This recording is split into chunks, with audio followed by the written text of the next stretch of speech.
வந்துட்டு exam attempt பண்ணேன். But வந்துட்டு இனஃப் ஸ்கோர் வந்துட்டு எடுக்க முடியல. ஸோ நெக்ஸ்ட்டு வந்து என்னோடய ஆம்பிஷன் வந்து டாக்டராக இருந்தது. ஸோ நெக்ஸ்ட்டு என்ன பண்ணலாம் அப்படின்னு யோசிச்சப்போ, ஓகே நம்ம அப்ராட் போகலாம் அப்படின்ற ஒரு ஐடியா வந்துச்சு. அப்ராட் போகலான்னு எந்த கன்சல்டன்சி எது வந்துட்டு நம்ம வந்து ரெஃபர் பண்ணணுன்றது ரொம்ப அப்படியே பிளாங்காக இருந்தேன். ஒரு ஐடியாவே இல்லாமல் இருந்தது. அப்புறம் என் ஃப்ரெண்டு மூலியமாக தான் டாக்டர் முகமத் சுஹைப் சார் வந்துட்டு எனக்கு தெரிய வந்தாங்க. சார் கிட்ட போனோடனே சார் வந்துட்டு யூனிவர்சிட்டிஸ் நிறைய ரெக்கமெண்ட் பண்ணாங்க.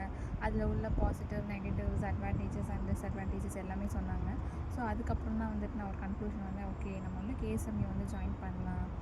சேஃப்டி எல்லாத்துக்குமே வந்துட்டு இங்கே ரொம்ப ப்ராப்பராக வந்துட்டு எல்லாம் பண்ணுறாங்க. கார்ட்ஸ் எல்லாமே இருக்காங்க. ஹாஸ்டலுக்குள்ளே வந்துட்டு நம்ம வந்துட்டு சேஃப்டியோடு இருக்கலாம். அதே மாதிரி வந்துட்டு இந்த குருஸ்க்கு சிட்டியுமே வந்துட்டு ரொம்ப சேஃப் ஃபஸ்ட்டு பிளேஸ்ன்னு தோணுச்சு.